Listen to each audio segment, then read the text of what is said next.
nerds and nerdettes and wee little nerdlings all. It's your buddy Big Johnny G, the Two Gun Pixie presents Legendary Gaming.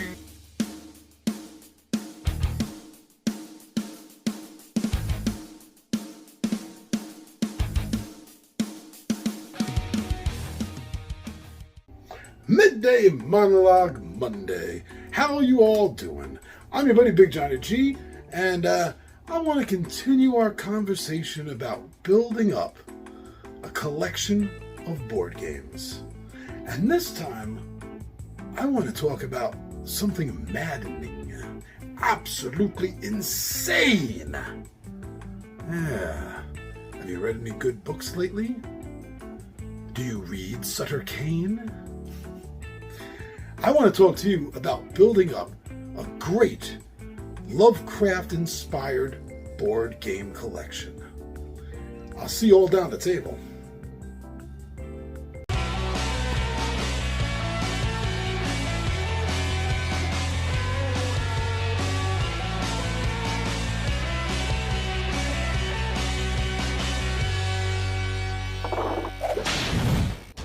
Yes, there's more to horror than last week's zombies, as I discussed with you.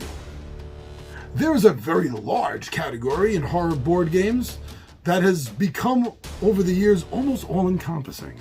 Almost everything is skinned with this at one point or another. And that is Cthulhu Games. Boy, there sure are a hell of a lot of them out there. But let me break it down to you, in my personal opinion, from the games that I have played and experienced firsthand, what I think, if you're trying to put together a really good, nice, Lovecraftian-themed board game shelf, some of the titles I think that you're going to want in them. So, yes, I do try to start the first two categories with games that are specifically one-player only, and then games that are specifically two-player only. I couldn't find any Cthulhu games that are so low. I found no Cthulhu games in my collection or in my memory that I have ever played that is a one-player only Lovecraft-themed game. Dice, cards, board, don't know of it. If you do, put it in the comments because I would love to try it. Now, as far as two players go, I got a couple of things to tell you about that. One of them actually kind of touches on the one-player. So if what I'm going to say is what you're thinking of, hold on a minute. First, I want to talk to you about Tides of Madness. This is by Portal Games, and it's good for two players, ages 10 and up, and should take 20 minutes or more. Not much more, though. Trust me. This is based on the previous popular title, Tides of Time. And this is a set collection game, a point collection game, that you're gaining these points through building up your deck of cards and having the right ones in the right order, much like Tides of Time did. And between rounds, you can hold on to a card as a relic from the past, sort of thing. But what they did here, this is Cthulhu, this is mythos inspired, is they added madness. These objects, these creatures, these places will start driving you mad as you are trying to collect information and knowledge on all things elder, outer, and other. The back and forth between the players is excellent, just as it was in Tides of Time. If you like Cthulhu games and you like Tides of Time, there's no reason why you shouldn't get this game. Like I said, it does add something different than the original game, so it's not just a reskinning alone. It will add an extra level of strategy and tactical thinking for you while you play the game. But it's a good two-player specific game, Tides of Madness. Now, the other game I wanted to mention is a one or two player game. If you have two copies of it, you can play 4 players. And that game is Arkham Horror, the card game. This is by Fantasy Flight Games. As I said, it is good for 1 or 2, or 4, 2 copies of the game. Ages 14 and up. And it's going to take you 60 to 120 minutes, maybe a little longer, depending on how it unfolds. And this takes the Arkham Horror board game, at least the previous 2 editions, before the big revamping they did on the third, and basically takes the second edition game and breaks it down into a much faster, slightly easier to play, though not easier to win, card game version, where you're going to be going through different areas and you won't be able to advance past that card area until you accomplish requirements that place has as stated on the card. Your characters are going to grow. It's a living card game as you go from one story to another, and there are tons of expansions for this. Your characters will grow, and you will be able to continue with them, gaining equipment, gaining talents, skills, allies, from game to game. And because of that, it really does have an almost legacy-style feel to it, without going too overboard on a completely legacy style game. It does. It'll bring you that feeling. It's reminiscent of a legacy style game. And I think that is a great game to have on the shelf for anyone that's putting together a mythos-based gaming shelf. And moving on to competitive games, one of them that took me by surprise, I backed it on Kickstarter, but I say surprise because it was so much better than I had even hoped for, and that is Fate of the Elder Gods. This game is by Greater Than Games. It is good for 1 to 4 players, ages 13 and up, and should take 30 to 90 minutes. Now, although there are other games on the market that are similar to what I'm going to say, there are not a lot of them, which is one of the things that helps make this stand out. And that's the simple fact that you are not playing investigators in this game. No, no, no, no. This is a flip game, my friends. You are getting a chance to be the cultists. And you're not all together in the same cult. Oh no, you are all in different cults, worshiping different elder creatures, because everyone else is nuts. Only yours is the right one. But there are investigators that will come in during the course of the game and try to bust up your lodge. So sometimes you are able to manipulate them to go to someone else's. If you're looking for a game where you are the cultists instead of the investigators, and it is up to you to actually bring these beings back to the world instead of locking them away, then your shelf is going to feel awfully lonely if it doesn't have Fate of the Elder Gods in it. Now, there are a few others in this list, and one of them that I always have fun playing is The Stars Are Right. This is by Steve Jackson Games, good for 2 to 4 players, ages 12 and up, and should run about 60 minutes or so. Now, this is a tile shifting game. You want to get the tiles, which each represent a star pattern, or series of stars, or comets, or nothing, a void. And you want to manage and shift them into the right positions, using certain cards in your hand. And when they're in certain positions, when the stars are right, then you will be able to build things into your deck. You will be able to add creatures, spells, things into your deck, acquiring more and more power. This actually has a really good take that system, because it's a take that system that generally is by luck. It is almost impossible to know what the other player is going to be trying to play, what they're trying to call out of their cards. So because of this, it's hard to specifically attack their move that they set up for another move next turn that will get Cthulhu or whoever into their possession. But you happen to have something, and you need what they have set up already moved into a different position. This is what I mean by luck. This is a take that luck game. The artwork by Gloomy is fun, just what you would expect from a Steve Jackson game. And I think that as far as fun Mythos games goes, then The Stars Are Right is going to be right for your shelf. Now, before I move on, I could not mention a competitive Cthulhu game without mentioning the big boy right there. Peterson Games' Cthulhu Wars. And that's what it is. A war game. But instead of soldiers, you're literally using elder beings. You are using the Great Cthulhu, or Hastur, among others. And there's tons of expansions that add more and more factions to this war. This is a conquest game. If you enjoy games where you are a national power, games like Risk or Age of Conan over here, where you are like the ruler of a land and you're looking to expand and create a world global empire kind of game, and you also happen to enjoy Lovecraftian mythos stories, then yes, Cthulhu Wars is going to be a must for you. This is the game that you have been waiting for. And if you're just a fan of one or the other, you're still going to enjoy this game.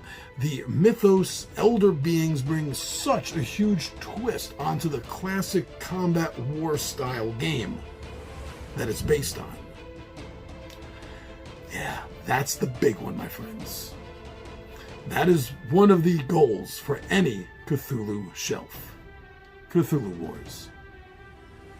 Now, cooperative games are a lot more common because basically the mythos is either a solo investigator or investigators that are trying to put a stop to something. So you do find that in this game. And the first one I'd like to mention that is shelf-worthy is Elder Sign. And this is by Fantasy Flight Games. It's good for 1 to 8 players, ages 13 and up, and should take about 90 minutes, maybe a little more. Elder Sign is an even more stripped down version of something like Arkham Horror. Yes, even more so than the Arkham Horror, the card game. In this, you are playing investigators, just like the regular core game.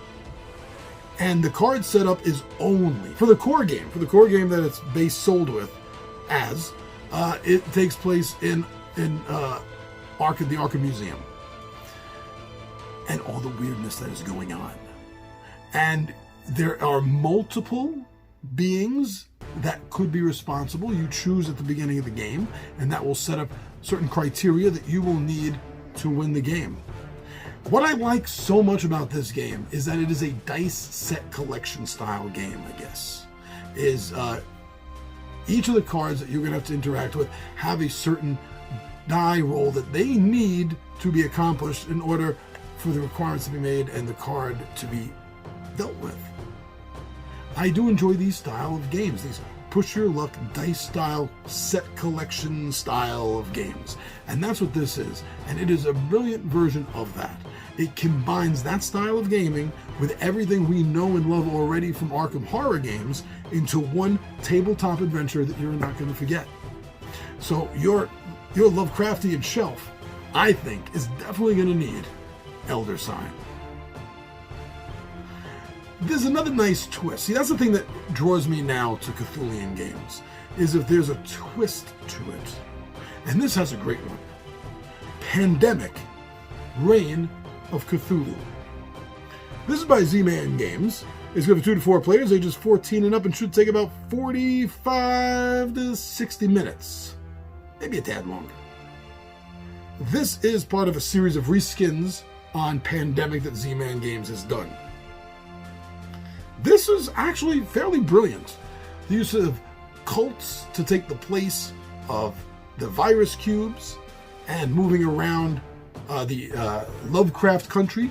The characters you can play are familiar and fun style investigators, and everything works well together. But the game is a hot problem to solve.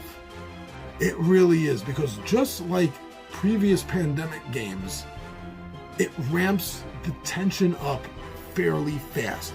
This does it even more so as more of the Elder Gods come into play, and some of them have continuing effects. No matter how much longer the game runs, that effect is still going to be screwing you over.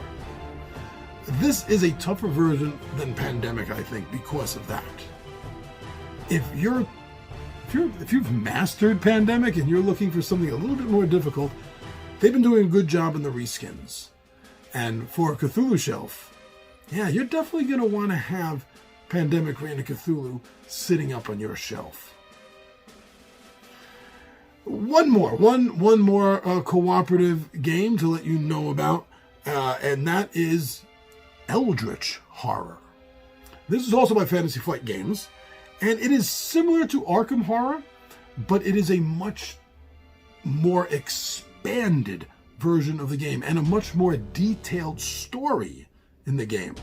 Each game you're going to choose a different being, such as Cthulhu or Hastur, that you are going to be trying to stop from coming into the world. You are all playing investigators. You can help each other out. It is completely cooperative. In fact, you're not going to win it any other way. Each one of these beings that you're stopping has their own deck of story cards. And there are more cards in the deck than one story go through will need. So besides the replayability from all the Elder beings to begin with, you have the replayability of replaying some of the same Elder beings you've already dealt with, or have dealt with you, more than likely. They are great immersive stories. Eldritch Horror is going to make you feel like you are in the middle of an H.P. Lovecraft or Robert E. Howard mythos tale, more than any other game probably has done. There's a couple close, but more or less anyone has done, I think. Which is why, if you're looking for a big world game, yeah, Eldritch Horror, that's the game you're looking for. Now, finally, there are one versus all games, and there's two of them I want to mention. One of them is only a one versus all because I'm talking about the first edition of it, which has kind of been phased out for the second edition, which is all run on an app now. But I'll get to that in a moment. First one I want to mention to you is called Innsmouth Escape. This is by Twilight Creations, good for 2 to 5 players, ages 12 and up, and should take 30 to 40 minutes. It's a fairly quick game. This has a twist on the classic one versus all game. Usually one versus all game is the one person is the bad guy oppressing the other players to some degree or somehow, and they have to stop him or they have to escape. In this game, the one player is the one trying to escape, and all the other players are out to get that person. Because they're all members of the deep cult worshippers of Dagon. Most of them are somewhat fishy, along with the other beings in the game. And they are trying to capture the one who's trying to save these sort of NPCs. There's not other players, just your friends from college, or it's his students. I can't remember if he's the teacher or a student from his friends, but regardless, that is neither here nor there. You have to save them and escape from town, while all the other players are out after you. Kind of like a Cthulian version of Manhunt. Now, that is way fun and different. But the other game I want to talk to you about, as I said, is the previous first edition. And that's Mansions of Madness. This is by Fantasy Flight Games, and it's good for 2 to 5 players, ages 14 and up, and should take about 120 to 180 minutes. This game, the first edition of it, probably feels more like the Call of Cthulhu RPG game than any other Lovecraft-inspired board game that I've ever played, or anyone my friends has ever even told me about. The one versus all, the one person is running the mansion, or whatever evil it is that is going on in there. It has a little bit of a feel like Betrayal at House on the Hill, but it's more controlled and random since you have a Dungeon Master style player in the game setting things up and running things. This game is going to immerse you in that microcosm of a haunted house feel. Even more so, I think, than a few of the other really good games on the market. This is one of probably the best 2 games to give you a haunted house feel to it. And if you're looking for that RPG style one versus all game, but has to do with Lovecraft and the mythos and Cthulhu and the Elder Gods, you're not going to go wrong with the first edition of Mansions of Madness. Now, if you don't want it as a one versus all game, the second edition, everything is run on the app. Otherwise, everything else is the same enough from what I've just told you. One thing I didn't tell you about the game is it has a great system. Not only are you fighting monsters, but there are puzzles that you have to figure out in the game. Actual puzzles and puzzle pieces and locks you have to figure out the right way and pictures you have to put the right way. Things like that make this game take it to a little bit of another level. Yeah, I almost forgot I wanted to tell you that. All right, everyone. So if you're looking for H.P. Lovecraft-inspired mythos games, board games, those are some of the ones you're really going to want to look at when starting your shelf. Thank you very much, everyone. I'm your buddy Big Johnny G for Two Gun Pixie Presents Legendary Gaming, my friends. I am out of here.